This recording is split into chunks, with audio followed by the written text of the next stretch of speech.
Hey everyone, welcome back to English Talk. I'm Emily. And I'm Jack. Great to see you all again. Today, we've got something really exciting for you. We're going to learn how to give opinions in English. Oh yes, this is super important because we give opinions every single day about everything.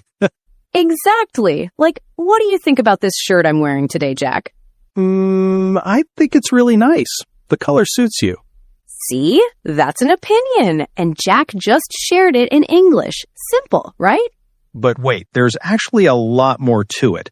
There are so many ways to express what you think, and today we'll teach you all of them. Whether you're talking with friends, having a discussion at work, or even arguing with someone, you need to know how to share your thoughts properly. Before we start, if you're new here, please hit that subscribe button. And if you enjoy this lesson, give us a thumbs up. It really helps us create more content for you. All right, Jack, are you ready to dive in? Absolutely. Let's start with the basics.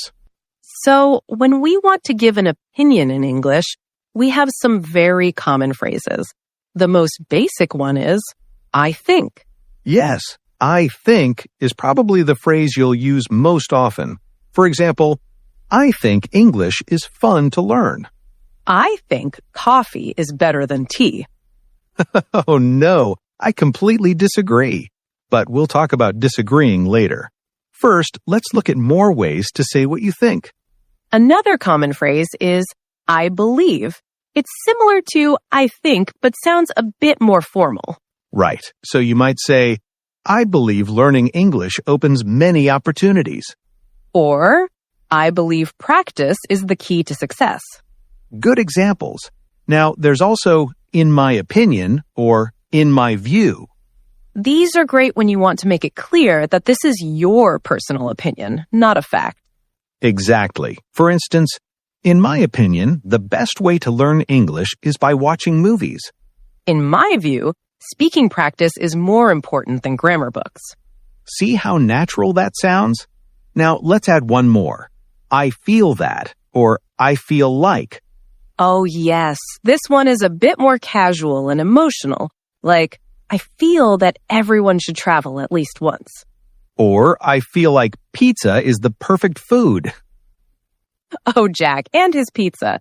Okay, so let's quickly review these basic phrases.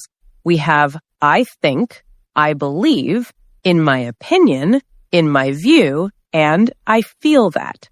Perfect. These are your foundation phrases. Use them every day, and they'll become automatic. But Jack, what if we want to sound more confident or less confident? Great question, Emily. That's exactly what we're covering next. Sometimes we feel very strongly about something, right? And we want people to know we're serious. Yes, like when I say, I'm absolutely certain that practice makes perfect. I'm absolutely certain. That's a strong phrase. It shows you're very confident. What are some other strong phrases, Jack? Well, we can say, I'm convinced that, or I'm sure that. For example, I'm convinced that learning a new language changes your life. Or, I'm sure that hard work always pays off. These sound very confident, very strong. What about when we use definitely or clearly? Oh yes, those are great too. English is definitely worth learning. Technology clearly makes our lives easier. But, Emily, we can't always be so sure about everything, right? True. Sometimes we're not 100% certain, and we need softer phrases. Exactly. When we're less confident, we can say, I guess, or I suppose. Like, I guess waking up early is healthy, but it's so hard. I totally understand. Or you could say, I suppose studying grammar is important even though it's boring. Another good one is, it seems to me that, or it appears that. Right. It seems to me that more people are learning English every year. It appears that online learning is becoming more popular. These phrases are perfect when you're sharing an observation, but not stating it as an absolute fact. We can also use words like probably, maybe, or perhaps. Yes, English is probably one of the most useful languages to learn. maybe practicing speaking is more important than I thought. See the difference? Strong opinions use words like absolutely, definitely, convinced, certain. Soft opinions use probably, maybe, perhaps, I guess, I suppose. This is so useful because in real conversations, we need both types. Absolutely. See what I did there? I used a strong word. Perfect example. Now, let's talk about something really important. Agreeing and disagreeing. When someone shares an opinion and you agree with them, there are so many ways to show it. The simplest way is just, I agree. Right. But we can make it stronger. I completely agree, or I totally agree. For example, if Emily says, I think learning English is important, I can respond, I completely agree with you. Or you can say, you're absolutely right. That's exactly what I think. I couldn't agree more. Oh, that's a great one. I couldn't agree more means you agree so much it's impossible to agree any more than you already do. Exactly. Here's a real example. Jack, I think practice is more important than just studying from books. I couldn't agree more, Emily. You have to actually use the language to improve. See? Natural and strong agreement. There's also a casual way to agree. Exactly, or absolutely, or just right. Yeah, these are perfect for conversations with friends. Like if I say, that movie was amazing, you might just say, exactly, I loved it too. Or even more casual, yeah, for sure, or totally. Dude, that pizza was incredible. Totally, man. Okay, maybe that's a bit too casual, but you get the idea. The key is to match your language to the situation. Formal situations need, I completely agree, while casual chats with friends can just be totally. Perfect. But Jack, what happens when we don't agree? Ah, now this is where it gets interesting. Disagreeing in English can be tricky because you don't want to sound rude. Exactly. In English-speaking cultures, we usually disagree politely, especially with people we don't know well. The most important rule is never just say, you're wrong, or that's not true. Right. That sounds very harsh and unfriendly. Instead, we have polite phrases. The most common is, I see what you mean, but... This is brilliant because you're acknowledging their opinion first, then sharing yours. Exactly. For example, if Emily says, I think grammar is the most important part of learning English, I might say, I see what you mean, but I think speaking practice is more important. Perfect. You didn't attack my opinion. You just shared a different view. Another great phrase is, I understand your point, however... Or, that's a good point, but have you considered... These all show respect while disagreeing. Here's another one. I'm not sure I agree with that. Oh, yes. This is gentle. You're not saying they're wrong, just that you have a different opinion. We can also say, actually, I think, or, to be honest, I feel differently. Let's practice this. Jack, I think studying late at night is the best time to learn. I understand your point. However, I think morning study is more effective because your brain is fresh. See, that wasn't aggressive at all. You disagreed, but stayed friendly. Exactly. There's also, I'm afraid I disagree, which is very polite. Or, I beg to differ, which sounds quite formal and sophisticated. I beg to differ, dear lady. Very fancy. Maybe save that for formal debates. But here's an important tip. You can soften disagreement with kind of or sort of. Right. I kind of disagree, or I sort of think differently. These make your disagreement sound less direct and more gentle. There's one more strategy I love. Asking a question instead of directly disagreeing. Oh, yes. Instead of saying, that's wrong, you ask, are you sure about that? Or, do you really think so? Have you thought about this perspective? Or, what if we looked at it differently? This is so smart because it opens a discussion rather than starting an argument. Exactly. Remember, everyone, disagreeing doesn't mean fighting. It means sharing different perspectives respectfully. Perfect summary. Now let's talk about asking for opinions. Sometimes we don't want to give our opinion first. We want to hear what others think. Yes, this is important in conversations because it shows you care about other people's thoughts. The simplest question is, what do you think? Or, what's your opinion? Very straightforward. We can make it more specific. What do you think about this restaurant? What's your opinion on online learning? You can also say, how do you feel about? For example, how do you feel about working from home? That's good. There's also, what are your thoughts on? Like, what are your thoughts on social media? If you want someone's view on something specific, try, do you think, followed by a question. Right. Do you think English is difficult to learn? Do you think practice is more important than theory? Here's a more casual way. Any thoughts on this? Or even simpler, thoughts? Yeah, with friends you can be super casual. So, thoughts on the new Marvel movie? Perfect. And there's one more I like. I'd love to hear your perspective on this. Oh, that sounds very respectful and open. Great for professional situations. Exactly. Now, Jack, we've covered a lot. Should we do some real-life examples?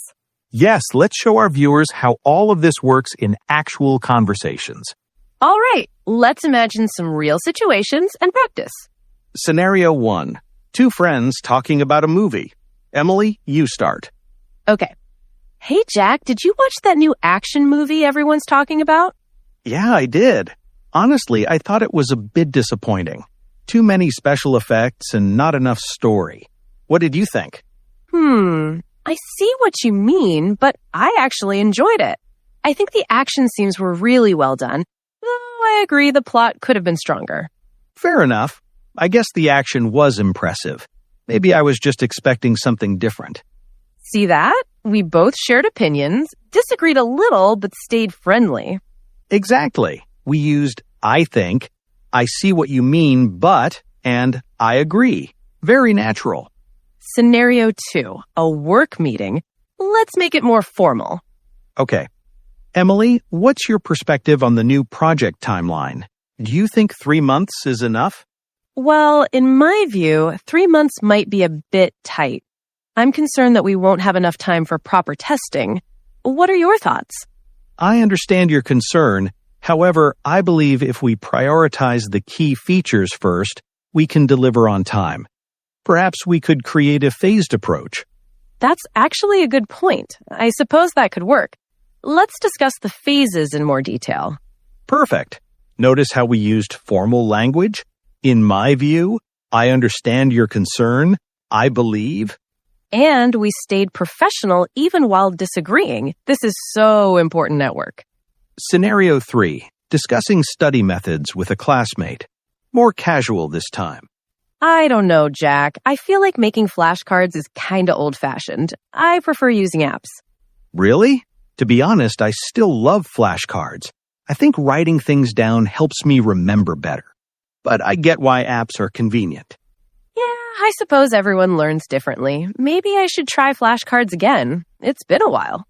Exactly. And I might check out some of those apps you mentioned. Always good to try new things. See how we both stayed open-minded? We shared our preferences, but didn't insist we were right. This is the beauty of good opinion sharing. You can disagree and still learn from each other. One more quick scenario. Friends choosing a restaurant. Where should we eat? I'm thinking pizza. I kind of feel like something healthier today. What about that new salad place? A salad place? I'm not sure I agree with that choice. But okay, maybe we could find something with both options. Perfect. Let's look for a place with variety. That way we're both happy. There we go. Compromise through sharing opinions respectfully. Before we finish, let's talk about some mistakes learners often make. First mistake, being too direct. Remember, in English, we often soften our opinions. Right. Don't just say, you're wrong. Say, I'm not sure I agree with that. Second mistake, using the same phrase over and over. Don't just say, I think for everything. Variety is important. Use different phrases we taught you today. Third mistake, forgetting to listen. Giving opinions isn't just about talking, it's about having a conversation. Exactly. Ask questions. Show interest in other people's views. And final mistake, being afraid to share your opinion. Don't stay silent because you're worried about making mistakes. So true. Your opinion matters, and practicing is how you improve. Wow, Emily, we covered so much today. We really did. Let's do a quick summary of everything we learned. We started with basic phrases. I think, I believe, in my opinion, in my view, I feel that. Then we learned strong opinions. I'm certain. I'm convinced. Definitely. Clearly. And soft opinions. I guess, I suppose, probably, maybe, perhaps. We practiced agreeing. I agree. I completely agree. You're absolutely right. I couldn't agree more. And disagreeing politely. I see what you mean, but I understand your point, however. I'm not sure I agree. Plus, asking for opinions. What do you think? What's your opinion? How do you feel about? We saw real-life scenarios and talked about common mistakes to avoid. That's everything. Now it's time for you to practice. Here's your homework. Think about a topic you have an opinion on. It could be anything: food, movies, sports, learning English. Then practice saying your opinion out loud using the phrases we taught you today. You can even leave a comment below sharing your opinion in English. Yes, please do. We'd love to read your comments. Tell us, what do you think is the best way to learn English? And remember, there's no wrong answer. Everyone has different opinions, and that's perfectly okay. If you enjoyed this lesson, please don't forget to subscribe to English Talk. Hit the like button and share this video with your friends who are learning English. We really appreciate your support. It helps us create more lessons for you. And if there's any specific topic you'd like us to cover in future videos, leave a comment and let us know. We read all your comments, and we love hearing from you. All right, everyone. Thank you so much for watching today. Keep practicing, keep learning, and remember, your opinion matters. See you in the next video. Goodbye. Happy learning.